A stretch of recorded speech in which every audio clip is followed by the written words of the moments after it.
moment, il faut ce qu'il faut. T'as vu toi aussi, tu les as perdus les tiens. Ouais, bah moi, Voilà. j'ai pas voulu tenter le fait d'en avoir, mais là, ça va. Non, moi je blanchis, donc voilà. Tu sais, à un moment, il faut prendre des Pareil, décisions. un petit peu par là, ouais. Alors Mohamed, vas-y, présente-toi. Ben, je me présente, donc Mohamed Bouergui, je suis le représentant de la société Minos Group. On est un cabinet d'expertise, on fait aussi la maîtrise d'œuvre en désamiantage et de pollution, mais on fait de l'expertise depuis 1999. Donc maintenant, ça va faire le 2 novembre, ça fera 23 ans. 23 ans que vous faites, bon, je pense que vous connaissez un petit peu en diagnostic alors. Ouais, bah, en fait, j'ai connu la première, alors l'arrivée du DPE dans la réglementation française, elle date du 1er novembre 2006. Et donc là, on est à la 3e vague. C'est-à-dire qu'il y a eu beaucoup de modifications pour arriver à celle qui arrive depuis 2021. Mohamed, dis-moi, est-ce que tu peux rapprocher un peu ton téléphone pour qu'on t'entende mieux parce que ouais, je vais faire différemment parce que je vais chercher aussi un. Ça te dérange si je cherche un chargeur? J'ai un problème de. Non, il n'y a pas de problème, vas-y, J'arrive de suite. Comme ça, les gens arrivent. Alors, ça va être bien. Désolé, hein, c'est un peu les aléas du direct. Salut Karim, j'espère que tu vas bien Karim. Il y a des nouveaux qui arrivent, je vous dis bonjour à tous les gars. Hein. Je vous vois arriver. Et après, on va commencer les premières questions sur le DPE. J'ai toutes vos questions.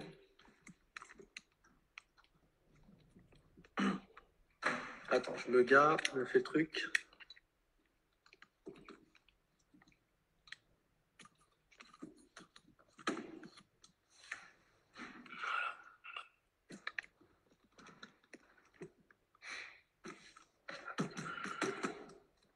Ça fait pas trop près là, non? C'est bon? Non, c'est bon, c'est parfait. T'as vu comment moi je suis prêt? Bon, dis-moi quand t'es prêt. Hein. Ouais, je vais juste mettre en charge pour éviter d'avoir une coupure. C'est bon. On est bon? Ok. Bon, ouais, alors, un petit stylo parce que j'ai peur de poser les mêmes questions 2 fois. Si je ne regarde pas l'écran, c'est parce que je lis, je suis désolé. Alors, les radiateurs électriques ont-ils encore un avenir aujourd'hui? Alors oui, cette question est importante. Les radiateurs électriques ont vraiment un avenir puisqu'en fait, ils étaient très très mal générés dans les anciens DPE avant. Alors quand je vais parler d'anciens DPE, c'est avant le 1er juillet 2021. Maintenant, on est vraiment dans la dernière vague du DPE et donc dans la dernière vague, dans celle qu'on a à l'heure actuelle. Donc avant cette date-là, c'est vrai qu'on avait une préférence, quoi. Le calcul des DPE, qui est le calcul 3CL, avait une préférence pour l'énergie type gaz. Elle le mettait plus en valeur, puisqu'en fait, on n'avait pas le mix entre la gaz à effet de serre et le gaz et la performance énergétique. On avait avant 2 étiquettes, maintenant on n'en a plus qu'une, et on prend la moins bonne des deux. Donc l'électricité, comme c'est une énergie qui est quand même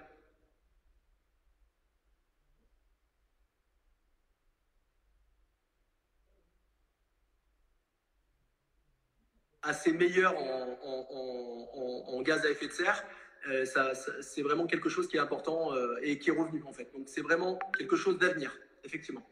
Et en plus, on avait vu dans le live précédent avec Sébastien sur la construction de maisons individuelles que maintenant, le chauffage au gaz, on n'avait plus le droit de construire des maisons avec du chauffage au gaz. C'est ça. Donc forcément, les gens vont beaucoup se rabattre sur le chauffage électrique. L'électricité et le gaz vont augmenter. Je pense que c'est un secret de polichinelle. Donc de toute manière, vous allez payer cher, mais bon, vous allez vous chauffer quand même. Hein. Non, c'est clair.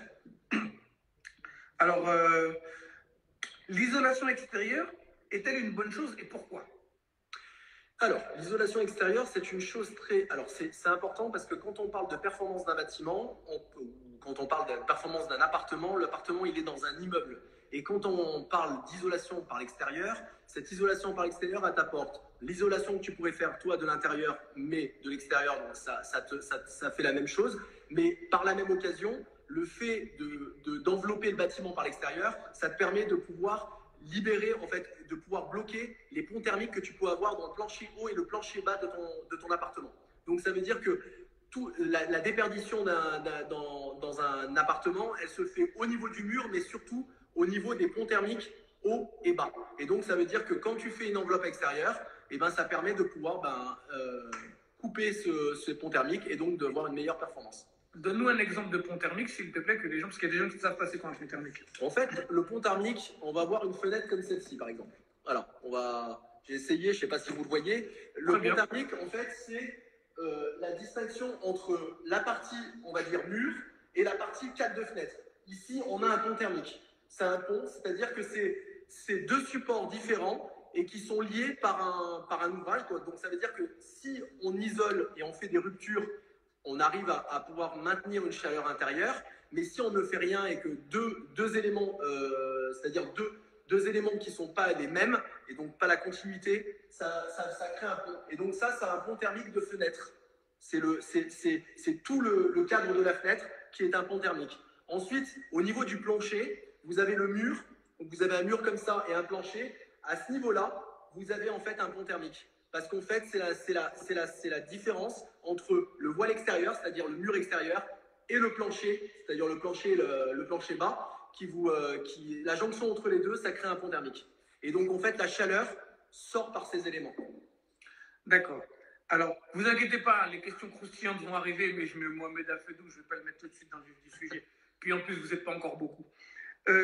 Quel dispositif de chauffage nous conseillez-vous? Alors, le dispositif de chauffage le meilleur, on va dire que c'est un chauffage, alors je vais être jusqu'au boutiste, mais c'est vraiment la pompe à chaleur qui est vraiment quelque chose qui permet de pouvoir avoir non seulement une performance énergétique intéressante, mais aussi un gaz à effet de serre qui est limité. Donc, ce qui veut dire que c'est vraiment, on va dire, le bon ratio, mais qui coûte quand même, qui est assez coûteux. Et des fois, on ne peut pas dans les appartements. Voilà. Et sur les appartements, certaines fois, on peut pas les installer parce qu'il faut une particularité pour positionner la pompe à chaleur et des autorisations soit urbanistiques, soit de règlement de copro.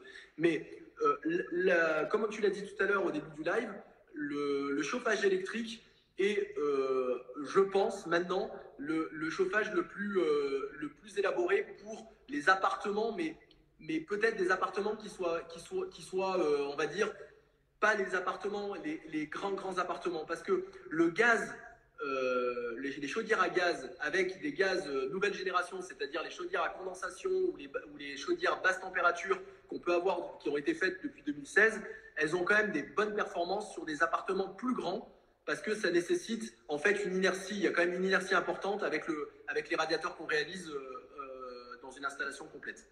Donc c'est pour ça qu'il faut vraiment changer. Je suis d'accord avec toi à 200%. Moi, là où j'interviens, c'est que le problème, c'est que le gaz, on ne sait pas jusqu'où il va aller. Je suis d'accord. Ça, c'est un problème, parce que les gens, ils sont là, ils disent le gaz, mais le gaz, on sait, parce qu'on n'en fabrique pas du gaz. Par contre, en France, on en fabrique de l'électricité. Donc, ça sera peut-être mieux de passer à l'électricité parce que les prix seront peut-être un peu plus contrôlés. Après, il y a aussi une autre chose avec la pompe à chaleur, parce que la pompe à chaleur, en soi, c'est un bon moyen. Mais quand on achète une pompe à chaleur, vu le prix que ça coûte, on met combien de temps à la rentabiliser aussi? C'est ça? Alors, c'est comme tout, c'est-à-dire ça dépend de ta taille, mais tu es bien dans du 10, 15, 20 ans des fois. Ah, donc mettre 20 ans à rentabiliser un système de chauffage, est-ce que ça vaut le coup de l'installer? Oui, mais en même temps, comme tu l'as si bien dit, tu vois toutes les consommations d'énergie en fait fossiles, type fuel ou gaz, qui partent dans des dimensions voilà, qu'on ne sait même pas d'où ça va partir. Hein. On se parle maintenant, mais peut-être dans un an, ça sera un autre game, comme on dit. Donc, dans tous les cas, le retour sur investissement de la pompe à chaleur, elle va quand même s'atténuer avec le temps, parce qu'on va avoir un bénéfice d'un retour plus important avec le coût. Plus l'électricité et le gaz vont monter, plus la pompe à chaleur sera rentable. Exactement. Et aujourd'hui, on met peut-être 20 ans à la rentabiliser. Peut-être que ça sera 7 ans dans quelques années. C'est ça. Je dis une bêtise, mais voilà, c'est pour parler. Il y a quelqu'un qui, j'ai vu en même temps qu'on parlait, il y a quelqu'un qui a parlé du chauffage urbain. Oui, le chauffage urbain, c'est un réseau de chaleur qui est très très intéressant et qui est très très. Mais qui n'est pas partout. Mais il n'est pas de partout.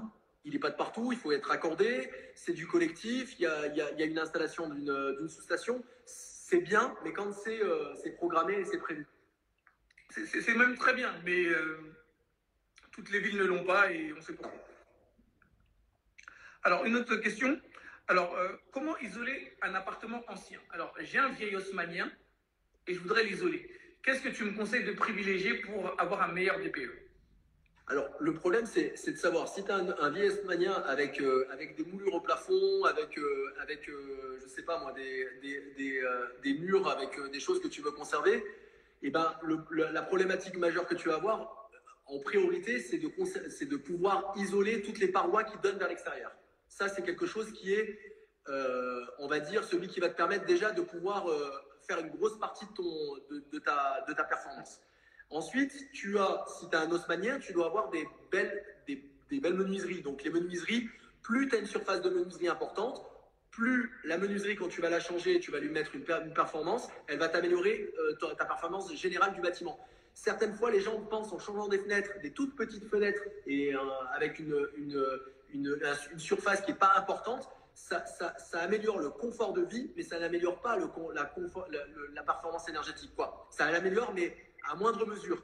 Il faut vraiment, voilà, il faut jouer. C'est pas simplement une chose, c'est vraiment combiner plusieurs choses. Ensuite, c'est vraiment ce qu'on a dit tout à l'heure, c'est le système de chauffage qui est à prévoir, et c'est aussi une bonne eau chaude sanitaire. Je m'exprime sur ça. Les gens pensent que l'eau chaude sanitaire joue pas, mais c'est très très important dans la performance de l'appartement. D'ailleurs, on en a parlé dans ce qui se passe à l'heure actuelle au niveau des infos, quand les Linky allaient venir couper entre midi et 14h. Parce qu'en fait, il faut vraiment dimensionner le bon ballon. C'est-à-dire, soit on prend un ballon, soit on prend les nouveaux ballons qui se font, alors c'est de l'investissement, mais des ballons avec une eau chaude sanitaire plus ou moins instantanée, avec très peu, des ballons intelligents en fait. C'est-à-dire les petits ballons plats. Voilà, et qui vont en fait être intelligents parce qu'on va pouvoir les programmer. C'est-à-dire qu'ils peuvent fonctionner peut-être 1 heure avant qu'on arrive. Ils mettent en chauffe l'eau et donnent assez suffisamment pour faire une douche, 2 douches. Mais c'est vrai qu'il faut vraiment dimensionner le bon ballon. Parce que plus on a un ballon ancien et plus on a un ballon qui n'est pas dimensionné, et ben le problème qu'on a, c'est qu'on va avoir des consommations énergétiques qui vont fluctuer et qui vont jouer.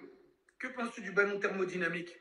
Ah bah ça, pour moi, c'est ce qu'il faut se mettre, mais ça a un coût, mais ça... Voilà, le coût du ballon thermodynamique aussi. Un ballon normal, c'est 400 balles, un thermodynamique, c'est 1500 balles. Voilà, mais par contre, il faut bien... je profite de ton live, il faut bien dire aux gens... Vas-y, c'était là pour ça. L'eau chaude sanitaire est hyper importante dans la performance de l'appartement, parce qu'elle joue son rôle dans l'énergie, en fait, dans le besoin en énergie qu'on a dans le cadre de l'appartement. Ça, c'est un premier élément. Tu as un autre élément qui a son importance dans le calcul 3CL, dans le calcul qui fait le DPE et qui parle de performance, c'est aussi la ventilation. Il ne faut pas dénigrer ce fait. C'est-à-dire que la ventilation, il faut vraiment y penser, c'est-à-dire qu'il faut essayer de trouver le moyen, quand on change les menuiseries peut-être, de penser à un système de ventilation qui permet de pouvoir éviter de réchauffer de l'air extérieur et donc de pouvoir avoir un traitement de l'air intérieur qui permet de moins consommer de volume à chauffer à l'intérieur. Bon, là, on ne va pas être d'accord, Mohamed, mais c'est bien, parce que regarde, moi, ce que je vois, c'est qu'on me conseille souvent, parce que je vends et j'achète des appartements, et on me conseille souvent de mettre des VMC. Ah, je n'ai pas dit. Moi, je n'ai pas dit la VMC. Non, mais je sais que la ventilation est importante. Vas-y. Je sais que tu l'as pas dit. Parce que moi, j'ai des fois où j'ai des fenêtres dans chaque pièce, même dans les salles de bain. Est-ce qu'il y a une meilleure ventilation qu'une fenêtre? Non. Alors, pourquoi ils font mettre des VMC? Alors, attends. Il faut bien comprendre. Si c'est pas pour faire marcher le commerce. Non, mais je suis d'accord avec toi. Mais il faut comprendre la VMC dans son utilité. C'est-à-dire que si tu fais une VMC, c'est-à-dire que si tu changes tes menuiseries, tu vas changer tes menuiseries et tu vas peut-être penser à ton bilan aérolique. Alors, je ne veux pas rentrer dans le technique, mais le volume d'air qu'on a besoin et le volume d'air qu'on doit renouveler pour avoir de l'air qui n'est pas vicié. C'est-à-dire pour que tu ne pourrisses pas des murs, que tu puisses vivre, je veux dire, dans un air sain, sans être jusqu'au boutiste. Mais il faut bien comprendre que l'apport en ouverture d'une menuiserie pour faire un changement d'air que normalement tout le monde fait quand on se lève le matin, on ouvre les fenêtres pour en faire un changement, mais derrière ça veut dire bien que tu chauffes un élément que tu vas mettre pleinement dehors. En fait, c'est pour ça que moi je parle stricto sensu sur la performance de l'appartement. Et donc, si tu mets une VMC qui te permet derrière de bien récupérer le seul volume d'air que tu as besoin, c'est-à-dire pas faire un extracteur, attention. Que la fenêtre change trop d'air. Voilà, je dis juste que la VMC, je ne parle pas d'extracteur comme certains ils veulent prendre pour faire des aspirations ou faire des VMC des années 80 qu'on avait dans les maisons et comme tu as dit, c'est du commerce. Non, moi je te parle vraiment de quelque chose qui est plus ou moins intelligent, qui te permet de prévoir dans les menuiseries des réglettes, mais dimensionnées à l'appartement. Des fois, le menuisier, il n'est pas bon dans les réglettes. C'est pour ça qu'il faut vraiment faire ça avec un plombier qui connaisse plus ou moins le système de la ventilation. Attends, Mohamed. Il y a un mec qui me dit Lionel, la VMC, c'est le présent et le futur. La fenêtre ne sera pas remplacée par les VMC, je te le dis. Non, je suis d'accord avec toi. J'ai jamais dit ça, moi. Non, je sais que tu l'as pas dit, c'est quelqu'un qui l'a dit. Ouais, mais je suis partisan de la fenêtre. Mais parce qu'il faut quand même que la personne qui fait la fenêtre soit intelligent. C'est-à-dire qu'il ne va pas laisser le chauffage à fond et il va ouvrir ses fenêtres et il va... Voilà, c'est ça que j'exprime sur le fait qu'on a eu des anciens. Moi, j'ai vécu dans un appartement où il n'y avait pas de VMC et on ouvrait les fenêtres pour faire un changement d'air tous les matins. Mais le chauffage, il ne tournait pas. C'est-à-dire qu'on savait qu'à un moment donné, on avait un peu un air frais. Dans 5 minutes, les questions qui fâchent. Là, quand vous passez les sons, on va envoyer les questions qui fâchent. Allez, attention, ils sont à 99 là. Ouais, ils sont pas encore assez sages. 100, ça y est, 100. Bon, une des questions qui fâchent. J'ai un immeuble de rapport et mes 6 appartements sont en G. Que dois-je faire pour pouvoir remédier à ça sans que ça me coûte une fortune? On a eu cette discussion avant. Bah oui, mais est-ce que tu m'as annoncé? Alors là, attends, vas-y, je t'écoute. Parce que moi, je suis un marchand de biens. Oui, mais j'ai bien dit que je dis aux gens, ne cumulez pas les biens, ça va vous retomber dessus. Il y a des mecs qui sont fiers d'avoir des 15, 20, 30, 50 appartements en immeuble de rapport. Annonce-leur la couleur. Moi, je ne le savais pas. Je ne vais pas faire le menteur. Je le suis il y a 5 minutes quand tu me l'as dit au téléphone. Ça, c'est la prochaine question. Là, tu me poses la question sur l'immeuble de rapport. Ouais, comment l'isoler d'abord? Après, comment voilà. Après, on parlera sur le reste. D'accord.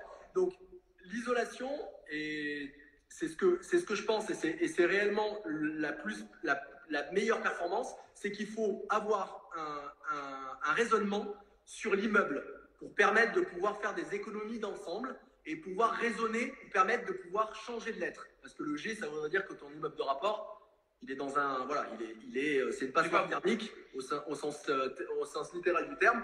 Et donc, le raisonnement, c'est penser au volume extérieur. Donc, on a parlé tout à l'heure de l'isolation par l'extérieur, mais aussi sur l'élément du haut et l'élément du bas. C'est-à-dire que s'il est sur des caves, isoler les caves. Et s'il est sur des combles ou une étanchéité, faire une isolation sur la partie haute. Donc déjà, raisonner sur l'ensemble du bâtiment. Ensuite, à l'intérieur, raisonner sur, je vais parler de la VMC parce que c'est aussi important, raisonner sur une VMC collective qui va permettre de pouvoir ventiler, mais de pouvoir préserver une certaine air chauffée à l'intérieur des appartements. Et après, faire un changement... Excuse-moi de te couper, Mohamed, je vais te couper. C'est que tu nous as dit d'isoler les câbles, d'isoler la toiture, parce que je sais que la chaleur part beaucoup vers le haut, donc isoler le plafond, c'est très important. Et tu nous parles d'une VMC collective. Mais tu as dit à moindre coût. Et là, j'ai pas l'impression que je suis d'accord. Ok, alors on va enlever la VMC. Je te dis juste l'isolation par le haut et par le bas. Ça donne déjà une première approche qui va te permettre de quand même faire en sorte que ton bâtiment, il est passé un cap au niveau énergétique. Et après, c'est les voiles extérieures. Donc, c'est toutes les parois qui sont du bâtiment. Mais écoute, tu m'as dit que c'était non coûteux, donc je ne vais pas lui conseiller une isolation par l'extérieur parce que c'est ça. Mais s'il fait une isolation par l'intérieur, il est piégé parce qu'il isole à l'intérieur. L'appartement, il est moins grand, le loyer, il est moins haut. Voilà, je suis d'accord avec ça. S'il peut faire par l'extérieur, il vaut mieux qu'il le fasse par l'extérieur et il aura une meilleure performance que l'intérieur. C'est-à-dire qu'une isolation équivalente entre l'extérieur et l'intérieur, comme tu vas réduire les ponts thermiques, c'est à peu près entre 30 et 40% en mieux en performance, l'extérieur par rapport à l'intérieur. Alors, ça coûterait combien d'isoler? Alors, je ne sais pas comment on pourrait matérialiser ça, mais pour isoler 100 mètres carrés à l'extérieur, faire 100 mètres carrés d'isolation, tu sais à peu près ou pas du tout? Franchement, ça dépend de tes tabliers, ça dépend de ton volume, mais je ne sais pas, moi, si c'est un immeuble, un R+2 à isoler, je dirais que l'isolation entre l'ITE et ta façade, tu vas à peu près, tu vas être aux alentours des 60 ou 70 000 euros. 70 000 euros. Ouais. Pour isoler les immeubles. Quand je disais aux gens de ne pas profiter des immeubles. Bon. Et alors, il y a 2 questions en une. Qu'est-ce qu'on risque si on décide de ne pas isoler et de continuer à louer en G ou en F? Alors. Et pour répondre aux gens. Non, Mohamed ne connaissait pas les questions à l'avance. C'est moi qui lui ai posé une question tout à l'heure. Ouais. Et il m'a expliqué toutes les conséquences du truc. Mais il ne connaît pas les questions à l'avance. Pas du tout même. Ouais, c'est clair. Et tous les gens qui ont fait mes lives peuvent en témoigner. Il y a des gens qui ont déjà fait des lives avec moi et qui sont là. Non, non, on parle du sujet forcément, mais je leur donne pas les questions comme ça. Vas-y, mauvais. Alors, pour le F et le G, il y a une chose déjà qui est d'actualité, puisque depuis le 24 août dernier, tous ceux qui ont la lettre F et la lettre G, les bailleurs ne peuvent plus augmenter les loyers. C'est une évidence et c'est un statu quo, ça. Il faut bien comprendre ça, donc c'est une chose qui est passée et qui est en actualité. Ensuite, à partir du 1er janvier 2023, tous les appartements ou les biens qui ont une performance de plus de 450 kW d'énergie primaire par mètre carré par an, donc la lettre D, mais pas la lettre G, pardon, mais pas toutes les lettres G, parce qu'en fait, il y a certaines électricités, bon, c'est un calcul, je n'ai pas envie de rentrer dans les détails, mais c'est pour ça que je dis c'est 450 kW d'énergie primaire par mètre carré par an. Donc à partir du 1er janvier 2023, vous ne pouvez plus les louer, parce qu'en fait, ça devient un critère de décence. C'est-à-dire que si vous les louez, ils sont considérés comme non décents. Et donc, la personne qui loue un appartement comme celui-ci peut s'arrêter de payer et vous amener dans les tribunaux pour le principe de la non-décence d'un logement. Donc ça, c'est à partir du... Alors, je vais aller loin. Je sais que ce n'est pas trop ton domaine, parce que là, on va peut-être sortir du truc énergétique. Je suis un propriétaire, j'ai un logement en G. Mon locataire, il est dedans. Il se dit, bon, bah, c'est une passoire énergétique, je ne paye plus. Moi, je suis obligé d'aller lui isoler son truc. Mais le mec, il me dit, par exemple, je ne rentre pas chez lui, parce que le locataire, il a le droit de m'interdire de rentrer chez lui. Et vu que c'est un appartement, je ne peux pas isoler tout mon immeuble, parce qu'il faut que j'ai l'autorisation de l'immeuble pour tout isoler. Donc là, en fait, le mec, il a le droit de ne pas me payer, et je ne peux rien faire. Bah, en fait, à partir du 1er janvier prochain, ton appartement, s'il est en G, il est considéré comme non décent. Donc, c'est-à-dire que ça va plus loin qu'une règle d'une lettre, c'est qu'on l'a rajouté aux critères de décence, et donc ça veut dire que techniquement, la personne qui est dedans, elle peut te dire, vous me louez un bien qui n'est pas décent. Donc, il peut arrêter de payer. Il peut te demander, la seule chose qu'il peut te demander, c'est te demander de lui permettre de ne plus rester en G. Puisque tu dois lever la décence. Par exemple, parce que moi, je connais les locataires. Le mec, il va te dire quoi? Il va se dire, OK, moi, je viens, je veux te faire tes travaux. Et lui, il dit, non, non, vous rentrez pas chez moi. Donc, en fait, je peux pas faire les travaux. Mais lui, il s'en fout, il dit gratuit. Ouais, mais alors, attends, c'est la même chose que les dessins. Alors, moi, je suis pas avocat, clairement. Oui, voilà, c'est pour ça que je te dis ça. Mais par contre, toi, je pense que tu as des cas avec des dossiers. Mais il y a déjà des gens qui m'ont dit, je vais arrêter de payer le loyer. C'est pour ça que je te dis ça. Mais je suis d'accord. Mais il faut bien comprendre une chose, c'est qu'à partir du 1er janvier, ce que j'explique, et je vais faire le déroulement par l'inverse, c'est qu'à partir du 1er janvier, on a vraiment un critère d'essence qui détermine donc le 450 kW d'énergie primaire par mètre carré par an. Qui dit quoi? Qui dit que si tu as un bien comme celui-là que tu m'as montré dans ton exemple, si le propriétaire, tu dois mentionner au propriétaire que tu es quand même dans une passoire énergétique qui est plus décente, qui est plus dans le logement décent, et donc il y a quand même un statu quo où si le propriétaire il fait la sourde oreille, que tu ne payes plus, c'est logique. Mais si la personne elle te dit bah voilà, je vais entreprendre des travaux et que tu acceptes pas, je sais pas si un juge il acceptera le fait que tu t'arrêtes de payer. Bah regarde, mais encore pire, parce que si moi, le locataire, il dit ok, viens faire les travaux, mais tu es obligé d'isoler. Tu vas isoler, tu vas perdre de la surface, le loyer ne peut plus être le même si tu me loues plus petit qu'il y a sur le bail. Ouais, je suis d'accord avec toi. Mais après, il faut bien comprendre, il y a beaucoup de choses qui permettent de le faire sans isoler les murs. Attention, hein. Vas-y, donne-nous des techniques sans isoler. Non, mais parce qu'en fait, ce que j'ai dit tout à l'heure, et quand je parlais de l'eau chaude sanitaire, il faut bien que ça rentre dans la tête de tout le monde, c'est un pourcentage important dans le cadre du diagnostic de performance énergétique. Et ça, c'est un élément qui est hyper important dans des petites surfaces qui ont vite fait des lettres importantes, parce que comme on fait un ratio au mètre carré... Excuse-moi, il y a quelqu'un qui dit c'est un juge qui peut décider si le logement n'est pas décent ou pas. C'est faux. Il y a des critères de décence. Il y a des critères de décence. Regardez les exemples parisiens. Il y a des exemples parisiens qui sont flagrants sur autre chose que le DPE. Quand on a du plomb, du risque d'exposition au plomb, et que la personne, ce plomb est dégradé, et qu'il y a des enfants de moins de 6 ans, ça peut même faire un arrêté préfectoral de mise en danger d'autrui. Donc si on n'a pas de travaux, donc ça veut dire qu'il y a bien des critères de décence. Non, il y a des critères de décence, c'est pas le juge qui décide de... Non, c'est déterminé par une règle et une loi. Oui, c'est comme il y a des règlements sanitaires dans les départements et tout. Non, c'est pas comme ça. Donc, pour reprendre ce qu'on disait par rapport au loyer, on était d'accord sur le fait que bon, bah, les mecs en G, ils n'auront plus trop le choix. Mais si la personne ne fait pas les travaux, qu'est-ce qui peut se passer? Parce que tu m'as dit qu'il y avait des conséquences qui allaient plus vite sur les taxes et tout. Alors, ce que je voulais évoquer aussi, c'est que les gens comprennent bien pourquoi on fait un pataquès sur les diagnostics de performance énergétique et pourquoi on met des interdictions à l'allocation et pourquoi on dit que c'est hyper important parce que depuis le 1er juillet Écoutez 2021... Bien. Comment? Là, je dis aux gens, écoutez bien, ouais. Écoutez bien. Parce que depuis le 1er juillet 2021, le diagnostic de performance énergétique est opposable. C'est-à-dire que quand on dit qu'il est opposable, c'est-à-dire que tous les professionnels qui réalisent ce document, ils doivent le faire avec des éléments concrets. Il n'y a plus de DPE de complaisance. Il faut bien que vous compreniez ça, parce qu'on a trop vu des DPE de complaisance jusqu'en 2021. Depuis le 1er juillet 2021, il n'y a plus de complaisance.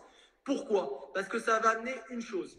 À partir, parce que c'est quand même le démarrage, avec un ministre qui était ministre à l'époque, mais qui a lancé avec la loi Elan, parce que le DPE, c'est depuis 2018 qu'on a cette nouvelle règle, et on a mis du temps pour pouvoir le faire sortir. Mais la loi Elan, elle dit quoi? Elle dit qu'à partir du moment où on est sûr du calcul, on est sûr que tout le monde fait bien son travail, on a les bonnes notes, on va mettre une fiscalité sur les mauvaises notes, comme vous avez pu avoir dans les 4x4, comme vous avez pu avoir dans les frigos, comme vous avez pu avoir dans les télés. En fait, il va y avoir un bonus et un malus. Et ça, c'est irrévocable. C'est obligatoire, puisque la performance, elle va devenir un élément dans le calcul des taxes foncières à partir de 2025. Pour l'instant, les textes en parlent pour les annoncer, mais par contre, nous n'avons les règles arriveront dès qu'elles commenceront à sortir, et elles sont faites pour ça.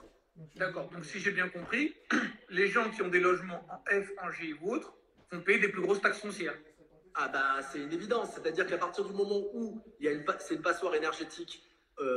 et plus on a une grosse passoire, plus on paiera cher. Eh bah oui, parce qu'en fait, plus on va c'est-à-dire, parce il faut bien comprendre que la passoire énergétique, elle sera aussi avec un dispositif qui va demander au propriétaire de faire les travaux pendant un délai. S'il ne le fait pas, il payera une taxe foncière en malucé. Comme, je te parle encore des 4x4, quand les 4x4 sont sortis, les dernières fois où ils ont augmenté, ou quand on avait une grosse cylindrée, oui, le malus, voilà. Je sais, t'inquiète pas. Mais ce que je voulais dire par là, donc, que les gens comprennent bien, c'est qu'en fait, quand vous avez un immeuble, vous avez un gros immeuble qui est en F ou en G, vous pouvez, alors je dis doubler, mais c'est peut-être pas ça, mais votre taxe foncière va fortement augmenter en fait. Il y aura le principe du bonus et du malus, c'est-à-dire celui qui a un appartement qui a des performances énergétiques, comme on appelle ça un appartement ou un bien qui soit énergiquement viable, ça sera le bonus, et ceux qui auront des passoires énergétiques seront soumises à un malus énergétique. Bah, tu vas peut-être pas me croire, vous allez peut-être pas me croire, mais en ce moment, je suis en phase d'achat avec mon associé. On a passé 3 offres, et peut-être une 4e, et je faisais des offres ultra agressives. Et j'ai eu mon associé tout à l'heure au téléphone, et je lui dis, je sais pas pourquoi ça passe. Les gens, finalement, ils acceptent. Je sais pas pourquoi. Ah bah, je comprends en fait maintenant. C'est qu'ils se disent que dans 2-3 ans, je vais me taper, je pourrais plus louer. Bon, ça, je savais qu'ils allaient plus pouvoir louer, donc moi, je me servais de ça. Mais ils vont aussi avoir des taxes foncières beaucoup plus importantes. Donc autant se débarrasser, ils se disent. En fait, réellement, si tu as acheté il n'y a pas si longtemps que ça et que ton notaire a bien fait son travail, il y a quand même un gros laïus sur la performance énergétique de l'appartement. Parce que les notaires, ils te précisent positif en cours qui va amener à pousser les gens à avoir une performance énergétique qui permettra derrière de pouvoir bénéficier d'un rescrit et de ne pas avoir de malus. D'accord, bon, on a fait cette petite partie-là. Une autre question. Comment se fait-il que des fois, on puisse faire le DPE d'un seul bien, et avec 2 diagnostiqueurs différents, on n'est pas les mêmes diagnostics? Ah oui, alors si tu fais référence à ce qui est sorti dans...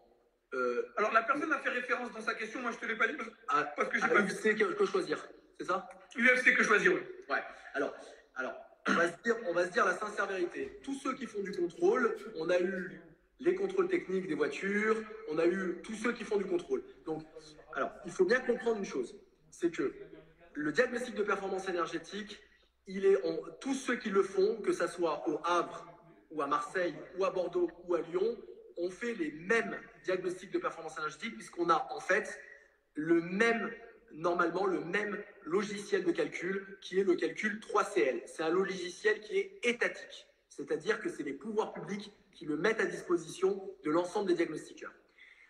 En revanche, tout à l'heure, j'ai dit une chose qui était importante, j'ai dit que le DPE était opposable.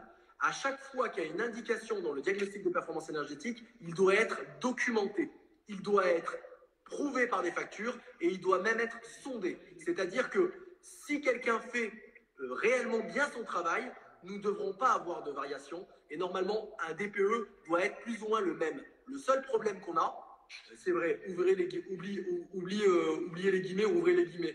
Le seul problème qu'on a, c'est que si quelqu'un fait son travail de manière très légère et ne va pas au bout et surtout a une très mauvaise connaissance du bâtiment, eh ben il va introduire des données dans le logiciel qui sont plus ou moins erronées et donc de l'autre, ça va nous rendre des notes différentes. Mais normalement, l'opposabilité et surtout l'obligation de réaliser un diagnostic de performance énergétique avec des éléments concrets, factures, c'est pour ça qu'il faut bien garder vos factures, bien garder toutes les rénovations que vous avez pu faire, expliquer vraiment à votre diagnostiqueur tout ce qui a été fait pour qu'il puisse vérifier avec des prises, vérifier avec des éléments lors de son repérage, parce que derrière, ça vous permet d'avoir la note la plus réaliste possible.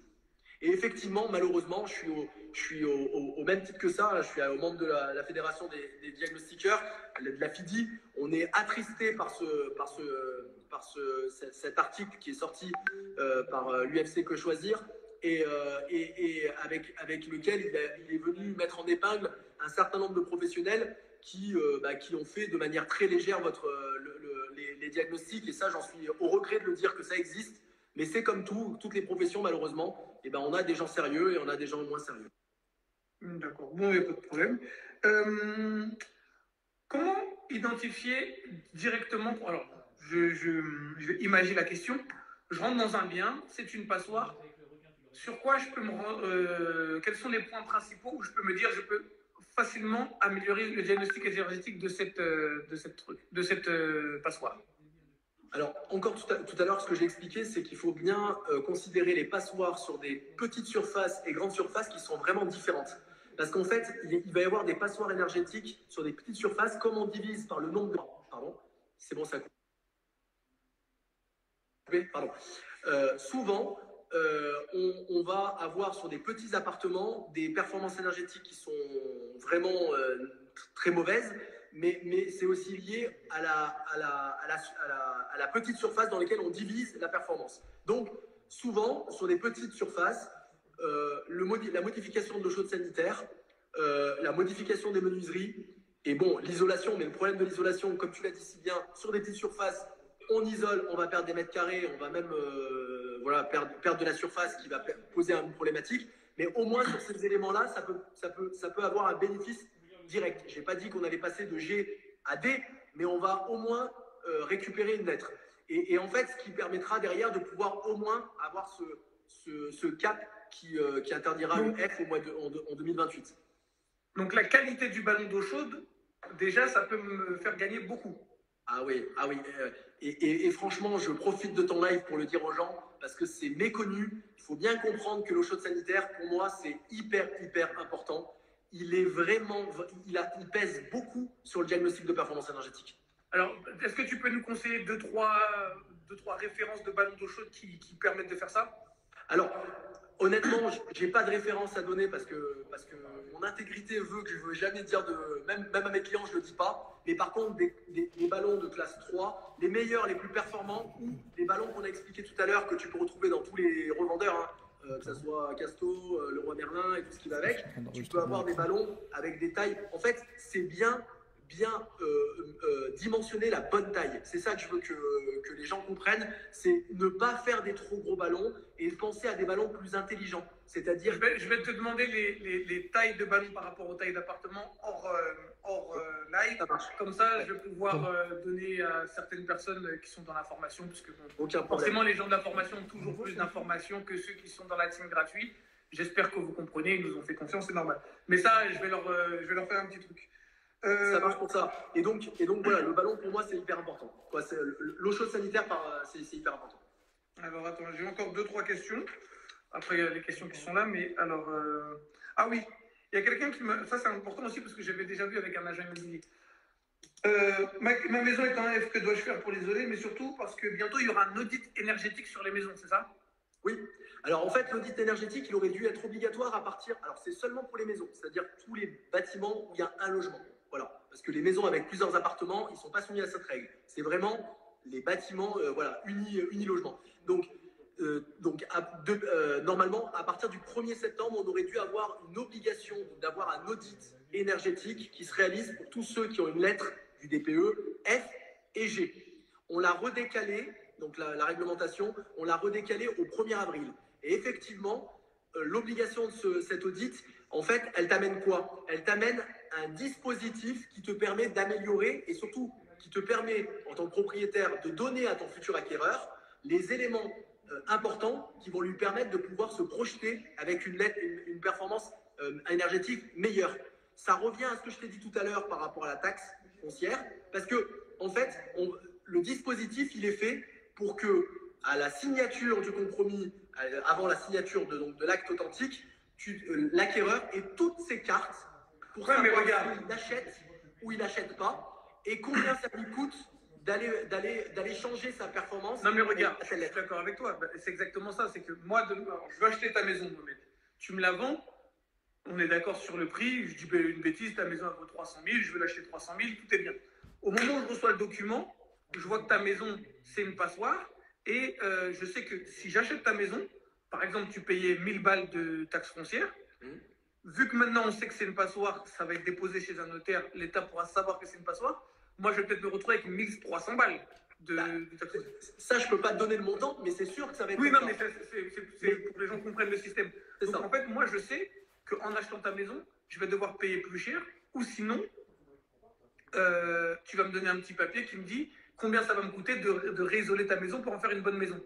Mais ça va être un élément de pression sur les vendeurs incroyable, ça. Mais les gens n'ont pas compris, et c'est hyper important. C'est-à-dire qu'ils comprennent bien qu'à partir du moment où on vend une maison, on le fait pour la maison, parce que le raisonnement d'un immeuble, ça change une loi qui est, on appelle ça la loi de la copropriété de 65, donc c'est parce qu'il y a des travaux qui doivent être votés. Non, mais ça veut dire que ça va être voté en assemblée, donc voilà. Mais sur une maison, tu es maître de ta maison. Donc ça veut dire que l'audit énergétique qui va être rendu pour toute signature à partir du 1er avril va donner au futur acquéreur. C'est à partir du 1er avril 2023, ça? Comment? C'est à partir du 1er avril 2023 sur les maisons? Ah bah oui, obligatoire. Je vais dire à ma mère si de vendre, signé un compromis ou un acte à partir de cette date, pardon, ça va couper, j'ai une horloge. Attends, non, t'as eu un appel, on t'a pas entendu, répète. Oui, j'ai dit à partir du 1er avril, si tu vends ton bien, tu vas être, et qu'il est classé en F et G, tu vas être obligé de fournir au compromis ou et à l'acte authentique ce document-là pour que ton acquéreur il ait pris conscience des éléments de la suite logique à donner à la performance énergétique de ta maison. Ah, c'est pour ça que mes offres parlent de l'opposabilité. C'est-à-dire qu'on va donner toutes les cartes pour un acquéreur pour qu'il ait connaissance de tous les éléments qu'il achète. Mais c'est que pour les maisons, pas pour les appartements. Donc les gens qui achètent c'est que pour les maisons individuelles. Exactement, c'est que les maisons individuelles. Tout à fait. Bon, 1er avril 2023, Majid, il faut qu'on ait de la trésor parce qu'on va en prendre 2 ou 3 à la gorge là. Je suis désolé, hein, c'est mon métier. Hein. Je sais qu'il n'est pas très glorieux, mais ok. Donc encore une question. Alors c'est quelqu'un qui a plusieurs appartements qui sont majoritairement en F ou G. Et comment améliorer le DPE? En fait, c'est pas quelqu'un qui a un appartement, c'est quelqu'un qui a plusieurs appartements. C'est pas quelqu'un qui a un immeuble, c'est plusieurs appartements détachés. Il aimerait améliorer ses DPE par appartement, mais il ne me dit pas la taille, c'est ça qui est dommage. Mais il aimerait que ça lui coûte moins de 500 € par appartement. Quoi. Bah, honnêtement, j'ai pas envie de faire je suis pas le David Copperfield et j'aime bien faire les choses dans les règles. C'est-à-dire que la question, elle est bien posée, mais le problème, c'est que chaque immeuble et chaque appartement dans un immeuble vit de manière différente. Et donc, voilà, tout à l'heure, j'ai dit quelque chose de généraliste pour l'eau chaude sanitaire, mais c'est parce que je sais que c'est un bon ratio. Mais c'est un cas particulier malheureusement pour chaque chose. Chaque bien a un cas particulier. Même dans le même immeuble, ça dépend de son positionnement entre sa face nord, sa face sud, sa face est, sa face ouest, son périmètre dans son extérieur, voilà, l'étage.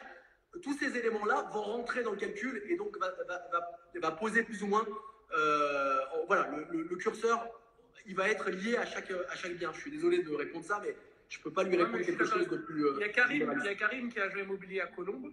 Karim, c'est l'agent immobilier qui a trouvé l'affaire parce que j'ai fait un TikTok sur un appartement qui a cartonné, et Karim est l'agent immobilier qui a vendu l'appartement.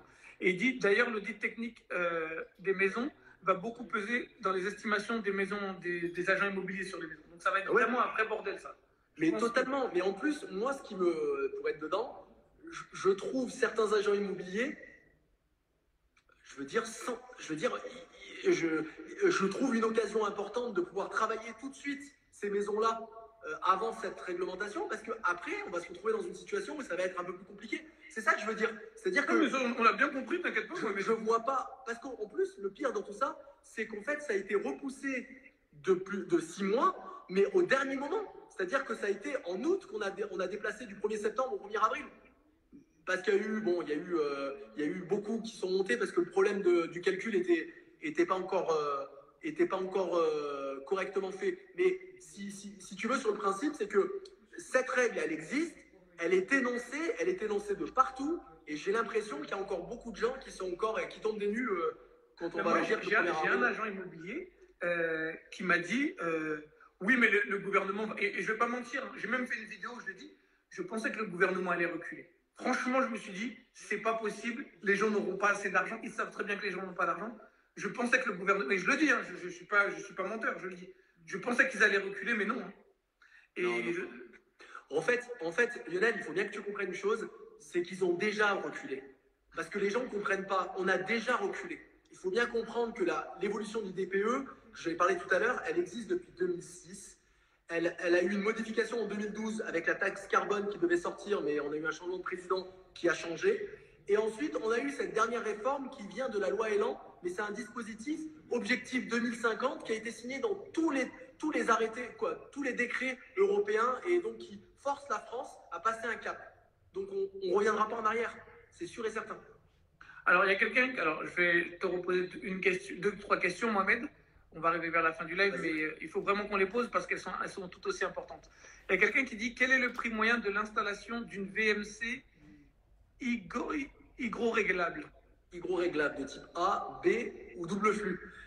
En fait, ça aussi, c'est... Il n'a pas dit, mais moi je demande double flux parce que c'est une double flux que ma mère elle a besoin, donc je dis double flux. D'accord. Mais réellement, le coût, j'ai envie de te dire que le coût, il va être lié à son dispositif. Tout à l'heure, je t'ai parlé du bilan Aurélique, parce qu'en fait, ça dépendra du nombre de ses pièces principales, ça dépendra aussi de ton installation de tes pièces de service. Il a besoin du B, parce que lui, c'est ce dont il a besoin. De quoi? J'ai pas compris. C'est une hygroréglable B. Ouais. En fait, le coût, l'hygroréglable, dans tous les cas, il y a aussi un aménagement des parois extérieures. Donc ça veut dire que... Attends, non, mais déjà, c'est quoi une VMC hygroréglable? Et après, explique-nous. Alors, l'hygroréglable, je vais faire, pour pas rentrer dans les détails et pour être un peu, on va dire, un peu factuel, c'est-à-dire que l'hygro, c'est-à-dire que tu vas gérer en fait un volume d'air qui va te permettre de pouvoir consommer le moins d'énergie. Alors, les différences que tu peux avoir, le double flux que tu as dit toi tout à l'heure, parce que je vais dire le jusqu'au boutiste, le meilleur, c'est qu'en fait, tu vas traiter dans une centrale d'air, puisque la VMC, dans cette typologie, c'est une centrale d'air, qui va t'amener à aspirer de l'air vicié, techniquement, parce qu'elle va l'aspirer au niveau des pièces de service, et qui va le redistribuer dans des pièces de vie, en traitant en fait l'air qui est chauffé, parce que comme tu prends de l'air qui est à l'intérieur de l'appartement, en le traitant et en le rejetant. Donc si tu veux, tu améliores ta performance énergétique parce qu'en fait, tu ne vas pas ramener de l'air de l'extérieur et tu vas pas en fait modifier la chauffe de ton bien. Donc, tu n'es pas obligé d'ouvrir les fenêtres, donc tu n'es pas obligé de rafraîchir le bien pour changer l'air. C'est ça. Et donc ça va te permettre d'être dans un flux qui va te permettre, comme on dit le double flux, ça va te permettre d'être dans un flux en fait traité mais toujours le même. Et donc, tu ne vas pas avoir une dépense calorique, c'est-à-dire une dépense de chauffe du volume. Donc, ça, c'est le top. Après, tu as les Y et les YB qui t'amènent en fait la même chose, c'est-à-dire de calibrer en fait les réglages pour t'amener l'air que tu as besoin et de pouvoir te rejeter en fait, ça ne te rejette pas, c'est-à-dire que tu prends le bon air que tu as besoin par tes réglettes de menuiserie. Et c'est ça, en fait, l'intelligence de ce. Mais est-ce que tu as une. Parce que je te dis tout de suite, je les connais, mes abonnés. Est-ce que tu as une idée des prix? Parce que c'est ça qui les intéresse. Franchement, les prix, ça va varier de tout, mais sur un appartement, je veux dire, un petit appartement qui fait, on va dire, un T3, on va se dire que l'installation d'une VMC, c'est entre 5 et 6 000 euros. Ouais. Voilà. Mais encore une fois, il faut faire attention parce que je te dis ça et en même temps, ça a des conséquences sur tes menuiseries, ça a des conséquences sur tes installations, sur tes volumes. C'est pour ça qu'il y a des choses qui varient et les prix peuvent varier selon le bien. D'accord. Alors, il y a aussi des gens qui me parlent de. Alors, on ne pourra pas faire toutes les questions parce qu'il y a des questions très techniques sur les laines de verre, le R qu'il faut choisir et tout. Et si on fait ça, on va faire le live, toi et moi. Je pense pas que. Mais c'est très important le R qu'on choisit dans les. On pourra refaire un autre live, Lionel. Bon, il n'y a pas de problème. Oui, non, moi aussi, mais d'accord avec moi que le R pour la laine de verre, c'est. Ne prenez pas. Parce que isoler avec de la laine de verre, c'est pas isoler avec de la laine de verre. Ça va dépendre quelle laine de verre vous choisissez. Exactement, ça va dépendre du R, de l'isolant en fait, de l'indice d'isolant que tu vas avoir, parce que quand on en achète n'importe où, vous allez avoir des différences entre les prix, puisqu'en fait, c'est la consistance et c'est l'élément qui va te permettre de pouvoir dire quel indice d'isolation il a au mètre carré. Et quand vous choisissez le R, faites très attention. Bon, après ça, je vais rentrer plus dans les détails avec les gens de la formation aussi, mais c'est quelque chose qui compte beaucoup. Et surtout, c'est très important parce que ça peut t'aider à isoler ta maison sans forcément perdre beaucoup de mètres carrés si tu prends la bonne laine de verre. C'est ça. Il y a des éléments expansés qui te permettent, avec une épaisseur moindre, qui te permettent d'avoir une performance identique. On est à la chasse des mètres carrés. Les marchands de biens, c'est bien sûr, je suis d'accord. On est des mètres carrés. Donc, alors, pour résumer, moi, ce que j'ai retenu de ce live, si j'ai bien compris, parce que je ne suis pas le plus intelligent de mes abonnés, si j'ai bien compris, c'est qu'aujourd'hui, si j'ai un R+2 en immeuble, ça pourrait me coûter à peu près 70 000 euros pour l'isoler par l'extérieur. Ouais, encore une fois, c'est une fourchette. Voilà. C'est un peu cet ordre de grandeur, oui. D'accord. Et tu nous as aussi dit que si on n'isolait pas nos biens, on pourrait aussi avoir une taxe foncière qui augmente parce qu'on a un mauvais indice au niveau du DPE. Donc, plus mon DPE est mauvais, l'État va se servir de ça pour augmenter ma taxe foncière. Donc, plus j'ai un gros bien avec un mauvais DPE, plus je suis dans la merde. C'est ça, tout à fait. Pour louer et aussi pour la taxe. Et aussi pour les maisons. Pour finir avec ça, les maisons, parce que ça, je pense que ça concerne beaucoup de gens. Il y aura un, comment ça s'appelle, un diagnostic technique, un audit thermique. Un audit thermique sur chaque maison à partir de quelle date? À partir du 1er avril. À partir du 1er avril. Donc, plus l'audit thermique sera mauvais, plus forcément la taxe foncière pourra augmenter. Et aussi la négo avec ton acquéreur, l'acquéreur. Parce que si tu lui donnes un document, parce que c'est le vendeur, il ne faut pas oublier que c'est le vendeur qui fait ses documents et qui les rend à l'acquéreur. Si l'acquéreur il voit un audit qui lui amène telle ou telle chose à faire pour pouvoir changer de lettre, il va peut-être négocier le prix. C'est sûr que si moi on me dit j'achète une maison de 130 mètres carrés, le mec il me dit pour changer de lettre, il faut que tu poses une VMC double flux, tu en auras pour 10 000 balles, que tu l'isoles par l'extérieur, tu en auras pour 50 000 balles, et il faut que tu changes de fenêtre, de porte-fenêtre ou de baie vitrée, tu en as pour 3 000 balles. Oui, je pense que je vais négocier un peu plus. Ou sinon, en plus, si on me dit, si tu fais pas ça, ta taxe foncière, on l'augmentera. Ah bah ça, dans les prochaines années, c'est clair. C'est le risque que tu as. Ouais, tout à fait. Ben, on va faire construire. J'ai fait le live faire construire la semaine dernière. N'hésitez pas à aller le regarder. Ouais. Je pense que ce live-là, il va être très intéressant. Ouais. Je suis sûr qu'il y a des gens qui vont aller le regarder finalement. Mais franchement, ça a été un excellent live. Tu nous as beaucoup aidé, Mohamed. Fais-toi un petit peu de pub, profites-en. Ah, c'est gentil, mais déjà d'être présent dans ton live, ça m'a fait vraiment plaisir parce que franchement, c'est hyper important. Tout à l'heure, j'ai vu une question. Il faut comprendre aussi, il y a une thématique que je voudrais bien que tu me le fasses aussi, si tu le veux un jour. On parlera de l'amiante. parce que c'est hyper important dans la rénovation. Il faut vraiment faire attention à la présence d'amiante sur beaucoup de matériaux. C'est pour la santé des gars et la santé des personnes. Bon, franchement, je le dis avec une bienveillance. Et si tu as des travaux, tu vois que toutes les manières dont on doit évacuer l'amiante, c'est pas toujours respecté à la lettre. C'est même pas du tout respecté. Des fois, les mecs font ça. Ouais, je suis d'accord, mais il faut toujours penser à sa santé avant tout. La santé des personnes avec lesquelles on travaille, c'est-à-dire les artisans, ou même les amis qu'on travaille avec pour faire du curage et de la démolition. Parce que des fois, voilà, on peut être exposé malheureusement à des produits. Et moi, j'ai vu des mecs, l'amiante, tu sais comment ils faisaient? Ils le cassaient en petits morceaux, ce qui est le plus dangereux possible. Hein. Quand tu casses l'amiante, c'est les petites particules. Ouais. Et ils foutaient ça dans la poubelle, mais la poubelle domestique. Hein. Lionel, tout à l'heure, tu m'as dit fais de la pub. Mais tu sais que je suis membre du syndicat des désamianteurs. Je suis au conseil d'administration et j'ai écrit les normes amiantes. T'imagines? Ah, t'as écrit les normes amiantes? Ouais, tu me dis, ça me fait mal. Ah, bah, je suis désolé, j'ai vu des mecs qui mettaient les plaques fibrociment, la des toitures. Je sais, c'est ça. Il casse ça, il le met dans une benne à ordures la nuit. Ouais, je sais, voilà. Mais bon, c'est juste pour que les gens se protègent et qu'ils sachent que ça. Non, mais t'as raison, c'est dangereux. Donc, n'hésite pas à faire. Fais-toi une petite pub, j'arrête de te couper. Alors, moi, c'est très simple. Nous, on est l'un des plus vieux cabinets qui existent sur la région grenobloise et même Rhône-Alpin. Ça fait 23 ans qu'on est là. On est présent. La qualité, c'est le point d'honneur qu'on se fait. On fait vraiment que de la qualité, c'est mon but. On fait vraiment les diagnostics nécessaires. On ne pousse pas la conso. Et voilà, et je veux remercier mon équipe qui est formidable. J'ai une équipe vraiment qui est formidable avec laquelle je travaille. Et ça, je me sers de ton live pour les remercier parce que c'est grâce à eux aussi qu'on a atteint. N'hésitez pas à aller suivre Minos Group. Son Insta, c'est minos.group. N'hésitez pas à aller le suivre. Si vous avez des questions ou des choses à savoir. On va commencer à faire des vidéos sur les diagnostics et faire des petites thématiques. Et je t'inviterai la prochaine fois. Voilà, bah c'est très bien, franchement c'est super. Avec plaisir. Et puis, franchement, moi ça m'a choqué que tu me dises que plus on a une mauvaise lettre, plus notre taxe foncière va augmenter. Mais bon, les gens, ils ont choisi Macron, il est président, et voilà.